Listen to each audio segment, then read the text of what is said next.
Welcome to Penrose Learning, where we make understanding easy. You start by confirming model, OS, and available space so nothing fails mid-change. Locate or create an image at the phone's native resolution.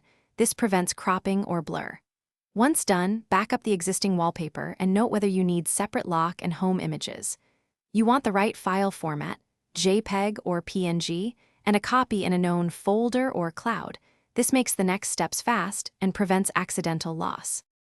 Open the wallpaper picker via settings or a home screen long press so you can control scale and placement. Select your prepared image, then use the crop and fit controls to align focal points. This prevents awkward cuts. Make sure to preview for both home and lock screens. Some launchers apply different crops.